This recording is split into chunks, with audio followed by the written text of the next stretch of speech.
써놓은 겁니다. 신약 성경에 나와 있는 신약교회 원리를 충실하게 따랐던 교회들이 어떤 교회들이었나 이렇게. 그래서 주인공은 가운데 등장하죠. 까맣게 화살표 보이죠? 빨갛게 가운데 이 화살표 상에 있는 교회들, 나중에 알겠지만 순례하는 교회라고 그러고 잘 드러나지 않죠. 언더그라운드 교회라고도 하고 모임이라고도 하고, 이런 교회들이 이 교회들에 대해서 좀 알아보는 그런 시간을 갖겠습니다. 교회는 익숙하지만 구약에는 없었습니다. 신약에 처음 나오는데 성경 말씀도 한번 좀 찾아보겠습니다.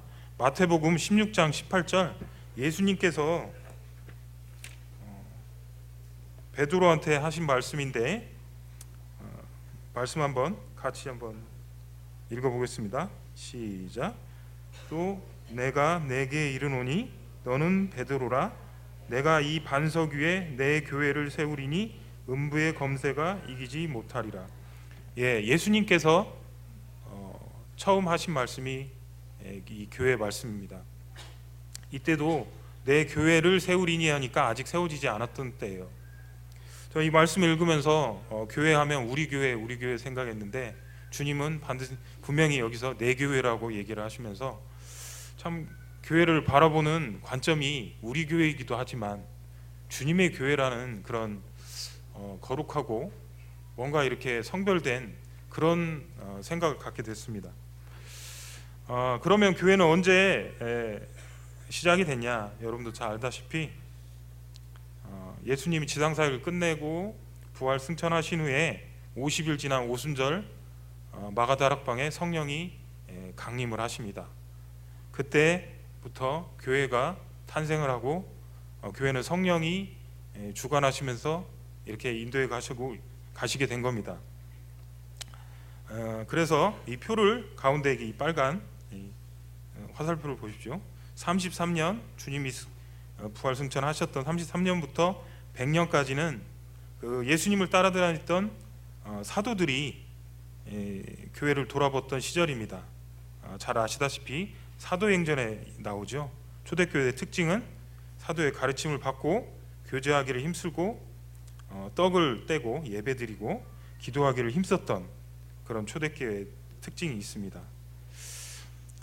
그리고 100년에서 200년 사이에는 그 사도들의 뒤를 잇는 속사도, 이 사도들의 뒤를 잇는 속사도, 마가나 누가나 디모데 같은 그런 속사도에 의해서 교회가 목회가 됐습니다.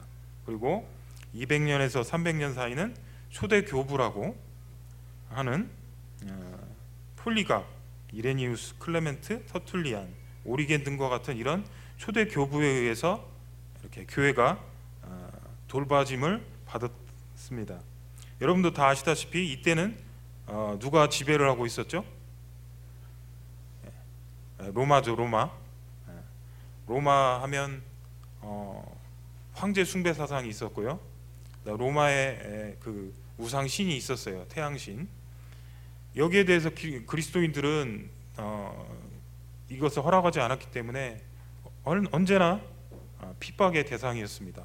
그래서 뭐 여러분들이 잘 아시다시피 원형 경기장에 가서 막 그 사자밥 되고 막 그 등을 그리스도인을 태워가지고 등을 밝히고 막 그렇다고 그러지 않습니까? 그런 핍박과 순교 그리고 지질이 가난했죠.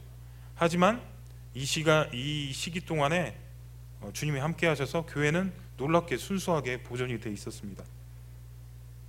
그런데 이 순수했던 초대교회가 성경에서 이탈을 하게 되는 사건이 벌어지는데 AD 312년 여러분도 잘 알다시피 콘스탄틴 로마 황제에 의해서 밀란 칙령이 발표가 됩니다. 밀란 칙령은 개인의 신앙을 자유하게 하는 겁니다. 당연히 기독교도 자유하게 됐고 또 콘스탄틴 황제의 그 어머니가 굉장히 기독교 신자였다고 그래요. 그래서 기독교가 로마의 국교가 됐습니다. 혹시 제가 로마 지도를 좀 어제 부탁했었는데 예, 네이버에서 다운 받았습니다. 저기 영국에서 이게 녹색으로 되어 있는 데 있죠? 아프리카까지 이게 로마 전성기 때 영토입니다.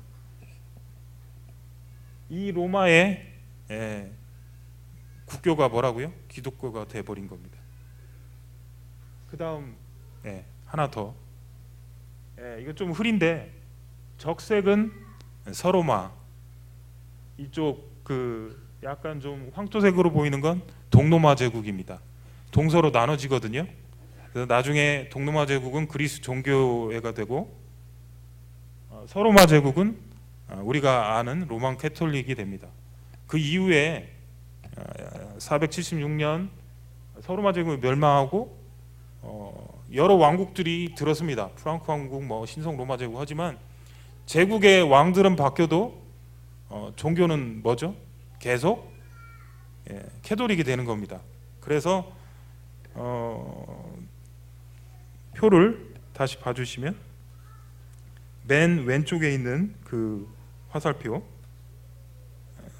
AD 312년부터 종교개혁이 일어나는 1517년 약 1200년 동안 이 중세가 로만 캐톨릭의 그런 그 시절로 이렇게 시기가 되는 겁니다. 중세 암흑기라고 그러는데요. 자, 이런 일이 있었습니다. 또 그 당시 중요한 그 사건들이 잠깐 언급하겠는데요. 가운데 그 또 화살표를 보시면 318년에 아리안 논쟁이라고 있죠. 이게 아리우스라는 그 알렉산드리아 감독이 일위일체설, 그러니까 성부 하나님은 하나님이고 예수 그리스도는 하나님이 아니다라는 이런 그런 사상을 퍼뜨렸어요. 그래서 아타나시우스라는 이 감독이 예수 그리스도의 신성을 이렇게 변호하고 논쟁을 해서 이깁니다. 그리고 중요한 니케아 회의가 325년에 있었는데 이 회의를 통해서 삼위일체, 우리가 믿고 있는 삼위일체 교리가 확립이 됩니다. 자 그러면 그 300년 동안 그 사도, 속사도, 교부 시대를 그 지냈던 그 순수했던 초대교회 사람들이 갑자기 외적인 환경에 의해서 로마 국교화되고 그래서 핍박이 없어지고 황제 밑에 기독교가 들어가고 세속화가 되고 부자가 되고 그래서 타락이 되는데 그 교회의 세속화를 막고 신앙의 순수성을 유지하고자 유럽 중앙에 있는 알프스 산맥으로 이렇게 들어가게 됩니다. 또 핍박을 피해서. 그래서 그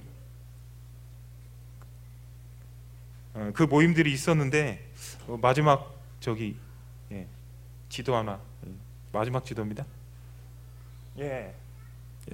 유영재님이 아주 산맥 그림을 잘 그려주셨는데 저는 저기 보면 까맣게 보이는 부분이 있죠. 여기가 알프스 산맥입니다. 알프스 산맥 왼쪽으로는 프랑스 있고요, 위로는 독일이 있고요, 약간 한시 방향으로는 체코가 있고요, 남쪽으로는 이탈리아가 있습니다. 그리고 서쪽으로는 보스니아, 불가리아 이런 나라들이 있어요. 왜냐면은 이 밑에서 나오는 형제단들이 다 이쪽 부근에 있거든요. 그래서 제가 한번 나중에 유럽 여행 가실 때 한번 참고하시라고. 그래서 그렇게 알프스 산맥으로 들어간 그 형제들을 보면 이 북쪽에 보면 이 체코 쪽인데요, 후스파 형제단이 있고요. 그 다음에 서쪽에는 이 그림에 프랑스 쪽에 알비파 형제들이 있고요. 그 다음에 남쪽에는 이탈리아 왈도파 형제들이 있고, 그 다음에 서쪽으로는 보구밀파, 불가리아 보스니아 지역에 보구밀파가 있었고요. 그 다음 러시아에는 메노파, 스툰두파가 있었고요. 또 그 바울이 전했던 소아시아 있죠. 여기는 표시가 안 돼 있지만 저 터키 쪽에 그 아라랏산 그쪽에는 예전에 바울파라고 이렇게 초대교회의 모습을 간직한 그런 모임들이 있었습니다. 자, 왔다 갔다 하니까 좀 정신이 없는데요. 이제부터는 차분하게 왼쪽부터 이야기를 하겠습니다. 중세 1200년 동안을 요약을 하면 그 중세 암흑기에 보면 이렇게 박스가 있죠. 보면 교황과 제국의 왕들. 아까도 말했지만 제국의 왕들은 변하지만 교황은 늘 있어 왔던 거예요. 그래서 정치 권력을 장악을 하게 됩니다. 또 이 시기에 수도원이 생겼고요. 마리아 숭배, 또 성화, 성상, 성골, 사도들의 뼈를 숭상하는 이런 그 우상 숭배가 일어나게 됩니다. 그다음에 죄를 사해 준다는 면죄부, 또 천국 가기 전에 머문다는 연옥설, 또 무엇보다도 캐톨릭은 교황이 성경을 최종적으로 해석하는 권한을 가졌다고 해요. 그래서 교황의 칙령이나 이런 교회 전통이 성경의 권위와 같아요. 우리는 성경의 권위가 최고지 않습니까? 근데 캐톨릭은 그렇지 않았습니다. 이렇게 막강해진 그 교회 세력은 한때는 유럽 토지의 4분의 1이 교회 땅이었대요. 그리고 교황이 왕을 상대로 이렇게 뭐 인준한다고 해야 하나? 그렇게. 그래서 비유하자면 교황의 권력은 태양이고 왕의 권력은 그 태양빛을 받아서 반짝거리는 달빛이다. 이렇게 얘기를 했답니다. 이렇게 막강하던 그리고 어두웠던 중세 암흑기가 변화가 시작이 되는데 그 첫 번째가 그 밑에 있는 십자군 전쟁이에요. 십자군 전쟁은 1100년 한 200년간 1100년쯤에 시작해서 200년간 8회에 걸쳐서 예루살렘이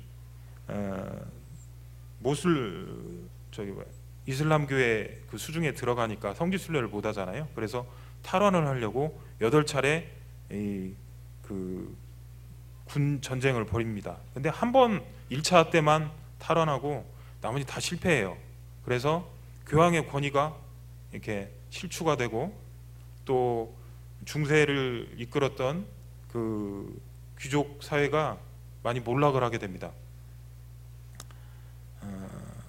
또 그 밑에 보면 영국의 위클리프라는 그 분이 카톨릭을 비판하고 또 성경의 권위를 이렇게 높이고 또 영어로 성경을 번역해서 민중들이 쉽게 읽을 수 있도록 구원은 교회 사제를 통해서 교회를 통해서 받는 게 아니라 믿음으로 말씀으로 이렇게 받는다는 그런 노력을 했었습니다. 물론 불발에 그쳤는데 이 위클리프의 이런 사상은 옆에 보시면 그 보헤미안 후스 형제단에서도 영향을 미칩니다. 그러다가 1517년 드디어 종교개혁이 이 앞에 또 르네상스라는 인간성 그 복귀 운동도 일어나고요. 전반적으로 중세 그 캐톨릭이 변화를 요구를 직면하게 됩니다. 그러다가 1517년 드디어 마틴 루터가 종교개혁을 합니다. 마틴 루터 아시죠? 마틴 루터는 원래 법학을 공부하는 사람이었대요. 근데 부모님을 만나고 친구랑 돌아가는 길에 벼락을 맞아 친구가 죽게 된대요. 그래서 그때 이렇게 수도사가 되려는 결심을 하고 엄격한 수도원에 들어가서 율법적인 생활을 한 거예요. 율법을 지켜서 의로워지려고 했던 거죠, 바울처럼. 그래서 나중에 신학 박사도 따고 대학교 신학교 교수가 된 거예요. 그래서 로마서도 가르치고 갈라디아서 가르쳤던 분이에요. 그러던 중 여러분도 다 아시다시피 로마서 1장 18절 오직 의인은 믿음으로 말미암아 살리라, 이 말씀을 통해서 구원을 받게 되죠. 그리고 나서 이 캐톨릭이 썩어 있다는 걸 알고 95개조 반박문, 특별히 이때 성 베드로 성당을 지키기 위해서 돈이 많이 필요해갖고 면죄부를 남발했어요. 면죄부를 통해서 돈을 거둔 거죠. 그거의 부당함을 이렇게 비텐베르크 성당 정문에다 게시를 해놓고 그게 큰 파장을 일으키죠. 그 당시 사회상과 동조했었고요. 그래서 교황은 이 루터를 파문하고 죽이려고 했고, 하나님의 은혜로 루터는 독일의 작센제후한테 가서 이렇게 보호를 받으면서 종교개혁을 계속하게 되죠. 독일어로 성경을 번역해서 보급하게 되고, 성경을 모르니까 사람들이 속는 거잖아요. 그렇게 해서 루터교가 이렇게 창시가 되는 거죠. 그리고 같은 움직임이 이렇게 루터 종교계에서 오른쪽으로 이렇게 가죠. 이게 따라가 보면 스위스 바젤의 찌빙길리가 종교개혁을 하고요. 또 스위스 제네바의 유명한 존 켈빈이 종교개혁을 합니다. 또 밑으로 내려오면 영국의 요한 웨슬레가 감리교로 종교개혁을 하게 됩니다. 종교개혁의 3대 요강 보면 오직 성경으로, 오직 믿음으로, 오직 은혜로, 저희가 믿고 있는 바와 같습니다. 그래서 성경으로 돌아가기 때문에 성경에서 이탈해서 왼쪽으로 이렇게 많이 가버렸던 캐톨릭에 이만큼 와 있습니다. 이때 당시는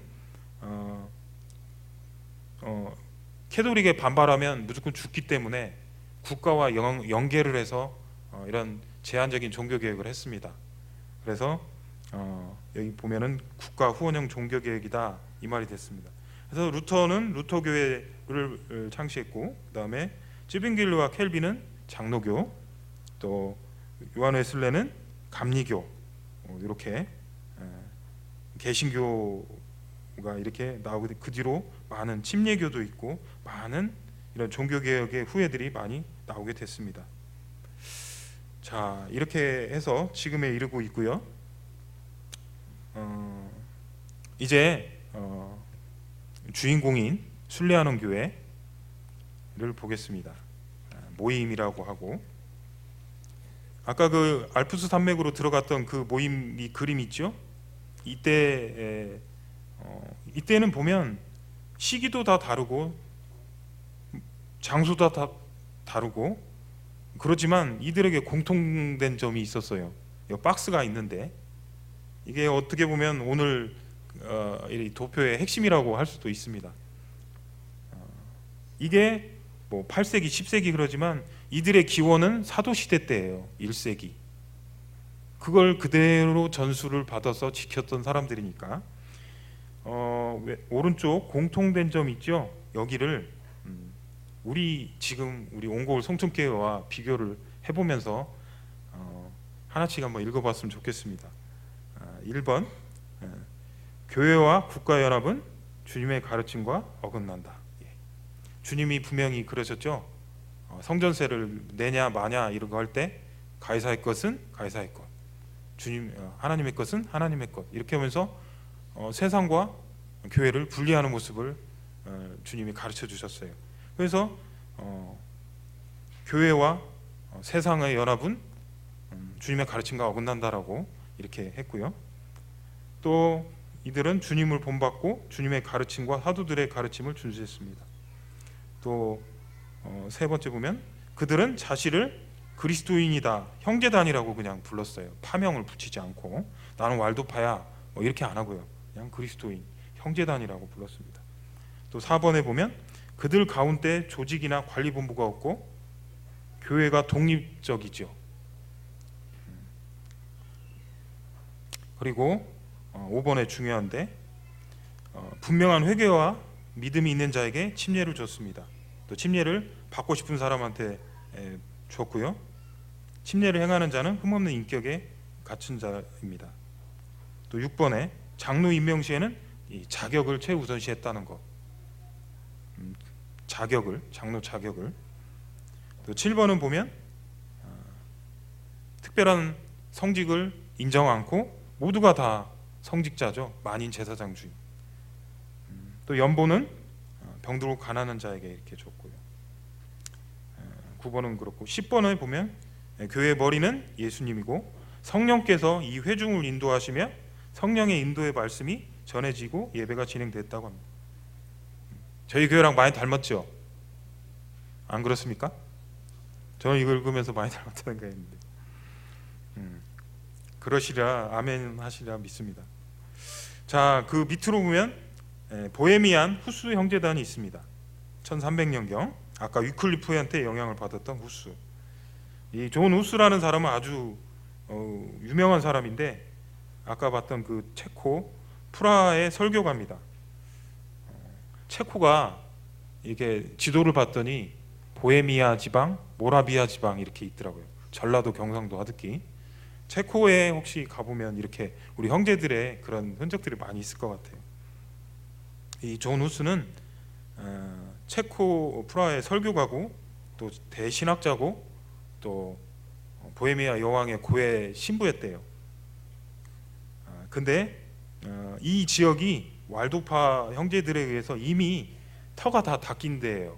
그래서 이 탁월한 리더가 나타났을 때 정말 이 불이 붙은 거죠. 그래서 교회 세속화를 비난하고 성직자 부패를 규탄했습니다.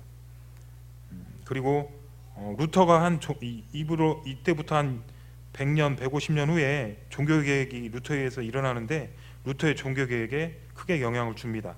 그래서 루터가 나는 후스를 본 적이 없지만 후스주의자다 이렇게 얘기를 했어요. 이후로 보헤미아 지방에 살던 형제들은 이 캐톨릭한테 무지막지한 탄압을 받아서 300만이었던 그 인구가 100만으로 줄었대요. 다 뿔뿔이 흩어지고 그런 거죠. 이렇게 핍박을 받았습니다. 왜냐하면 이때는 다 중세 시대잖아요. 중세는 아까 봤듯이 다 캐톨릭이 장악하고 있었거든요. 국가화해서 다른 얘기를 하고 그러면 파문되고 화형시키고 수장시키고 목 자르고 쫓아내고 이랬어요. 진짜 목숨 걸고 이분들은 신앙생활을 한 겁니다. 그리고 1500년경 개신교회 종교개혁이 했을 때는 제침례파라고 하는 그런 독일하고 그 인근에 있는 형제단들이 있었어요. 제침례파, 제세례파. 이 당시에는 유아 세례를 다 캐톨릭에서 받았기 때문에 진짜 예수 그리스도를 믿고 거듭나면 그때 침례를 받는 거죠. 저도 군대 때 세례를 받았습니다. 군생활 안전하게 해달라고. 그리고 여기 와가지고 예수님 믿고 다시 물속에 푹 빠졌습니다. 저도 말하면 제침례파죠. 여기에 제침례파 많지 않습니까? 물론 뭐 그냥 받으신 분도 있겠지만 이 제침례파, 제세례파는 이 탄압하는, 박해하는 사람들이 이 나쁜 사람들이다라고 하는 그 억압하고 박해하는 걸 정당하게 붙인 이름이래요. 그러니까 뭐 제침례파야 우리는 이렇게 말한 적은 없는 거죠. 박해하는 쪽에서 붙여준 이름이에요. 그 내용 박스에 보면 유아 세례를 부인했어요. 그리고 개인적 신앙에 근거한 침례를 이렇게 주장했고요. 종교 개혁자인 찌빙글리에게 이렇게 유아 세례가 성경적이지 않다라고 개혁을 요구하기도 했습니다. 죄에 대한 자각과 믿는 자에 대한 침례를 강조했습니다. 그래서 이때 당시 개신교도 참 캐톨릭뿐만이 아니고 이 개신교도도 국가와 연합한 미완의 그런 종교 개혁이기 때문에 그 개신교도에 의해서 많이 박해를 당했어요. 순교를 당했어요. 찌빙글리나 켈빈에 의해서 이 제세례파 형제들이 박해를 당하고 순교를 당했습니다. 왜냐하면 국가 밖에서 일어나는 세례를 하니까 국가의 법을 어기는 거잖아요. 그래서 이렇게 순교를 당한 겁니다. 하지만 이들은 고난을 그리스도인의 필수 불가라는 요소로 생각했고요. 국가에 구속받지 않는 순수한 영적 공동체로서의 교회를 추구했습니다. 자, 그리고 1700년 내려오면 모라비안 형제단이 있습니다. 아까 말했듯이 그 체코의 보헤미아와 모라비아에 있던 그 형제들이 탄압을 피해서 박해를 피해서 그 인근의 독일 쪽으로 이렇게 이주를 하게 됐습니다. 그때 진젠돌프라는 이분은 독일 루터교회 경건주의자인데 이분들이 이 진젠돌프가 자신의 영지를 내줘서 이분들을 정착하게 합니다. 헤르누트라고. 그렇게 해서 모라비아 형제단이 이렇게 되는데 이분들은 선교에 가장 큰 업적을 남깁니다. 모라비안 형제단은 여러분이 아시다시피 영국 그 감리교 창시자 요한 웨슬레 회심에도 영향을 줬죠. 피터 벨러라는 사역자가 교제를 하고, 또 저도 읽어봤는데 해외 선교를 엄청 이렇게 많이 했는데 당시 유럽인이 5천 명에 1명꼴로 선교사를 파견했는데 모라비아 형제들은 12명에 1명 파견했대요. 엄청나죠. 그리고 이들이 간 데는 뭐 아프리카, 카리브해 오지를 안 간 데가 없어요. 그린란드까지 갔더라고요. 에스키모족한테. 놀랍죠. 이분들이 정말 영혼 구원을 최고로 목적으로 삼고 그런 선교로 기독교에 큰 족적을 남긴 그런 모라비안 형제단이 있습니다. 자, 그리고 플리머스 형제단입니다. 우리 교회가 이렇게 속해 있는 플리머스 형제단입니다. 플리머스 형제단은 영국 국교회 성경회가 이렇게 딱딱하게 형식적이고 교파적으로 굳어 있고, 그 사회 분위기가 성경과 개인이나 교회가 성경과 이런 본질로 돌아가려는 그런 움직임이 충만했을 때 영국 더블린에서 7명의 형제가 모여서 떡을 떼고 신령한 교제를, 진정한 교제를 나누면서 시작을 했습니다. 원래는 이렇게 분리하려고 하는 게 아니었는데 이 모임이 급속도로 이렇게 이 운동이 퍼져나간 거죠. 그래서 초대교회로 돌아가는 걸 목표로 했고, 여러분이 잘 아시다시피 존 다비를 이렇게 한 배타적 형제단과 나중에 안토니 그로브스나 조지 밀러, 로버트 체프만 같은 개방적 형제단으로 이렇게 분리가 됐습니다. 저희 그 여기 교회 입구에 이렇게 나와 있지 않습니까? 조지 밀러 5만 번 기도응답, 58년간 고아원을 기도로 이렇게 돌본 믿음의 사람 조지 밀러, 다 우리 선배님입니다. 선배님. 저희 한국 그 브레드런은 1958년인가 59년인가 영국 그 이 오픈 쪽에서, 이 개방 형제단 쪽에서 선교사 2분이 오셔서 제임스, 에드윈 제임스, 그다음에 얼빈 맥카피, 그분이 오셔서 이렇게 우리 한국 모임이 이렇게 지금의 현재까지 이르게 됩니다. 아침부터 역사 이야기를 잔뜩 해가지고 또 뭐 이렇게 주고 받아야 하는데 일방적으로 이렇게 해가지고 좀 따분했을 수도 있는데 저는 한 달 동안 하여간 힘들었습니다. 앞으로 장로 형제님들이 1시간 설교할 때 마음에 존경하는 마음을 가져야 할 것 같습니다. 그 마음 느끼고 싶으면 말씀하신다고 한번 장로 형제님한테 한번 얘기해 보십시오. 저는 한 마지막으로 아까도 말했지만 이 가운데 있던 이 모임과 형제들은 다른 시대 다른 장소에 있었어요. 근데 왜 똑같은 모습으로 신앙생활을 했는지 궁금하지 않으세요? 이 책을 제가 쭉 한 500페이지 가까이 된 걸 읽다 보니까 이분들은 성경을 무지 사랑했어요. 사랑할 뿐만 아니라 그대로 실천하려고 했어요. 그러니까 모습이 같지요. 시대가 지나고 장소가 달라도 성경을 그대로 믿고 그대로 순종하려고 했던 분들이에요. 또 두 번째, 이들에게는 하나님 말씀대로 살고 타협하지 않으려고 했을 때 캐톨릭이나 주위 환경으로부터 핍박이 엄청났어요. 뭐 이분들의 핍박은 오늘날 우리가 상상하는 거 이상이에요. 보면 정말 불에 타 죽는 거, 또 물에 그냥 이렇게 해가지고 수장되는 거, 목이 잘리는 거, 말 한마디만 번복하면, 그리스도를 부인만 하면 살려주겠다고 하는데도 이렇게 가서 그냥 죽어요. 정말로 오히려 핍박이 그리스도인답게 이들은 정말 사람이나 환경에 굴하지 않고 하나님 앞에서 살아간 사람들이었다는 거. 우리 교회에서도 신앙은 하나님 앞에 서는 거라고 늘 그렇게 얘기하지 않습니까? 우리는 뭐 누가 죽인다는 핍박은 없지만 매일 살면서 얼마나 그 세상과 타협하려는 그런 마귀의 그런 속삭임 가운데 있습니까? 고난이 있으신 분이 있으면 우리를 정화시켜서 하나님과 더 가까이 하려는 그런 하나님의 그런 선한 뜻을 믿고 그렇게 살아가는 우리 형제 자매님들이 됐으면 좋겠습니다. 이렇게 봤듯이 우리는 역사적으로 이렇게 뿌리가 사도 시대까지 이어진 뿌리의 그런 흐름을 타고 있는 그런 교회에 있습니다. 자부심을 가지십시오.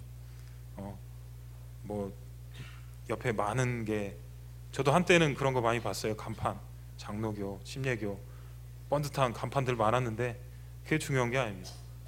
한국 다른 데 가면 다른 교회가 더 많고 우리 모임이 더 많은 데도 많습니다. 여기서만 갇히지 말고 우리 교회에 있는 것을 다니는 걸 자부심을 느끼고 자랑스러운 선배들이 있었다는 거, 그리고 그런 선배들처럼 성경 말씀을 하나님 앞에서 진실되게 믿고 순종하는 저희 우리 온고울 성전교회가 되길 기도합니다. 감사합니다.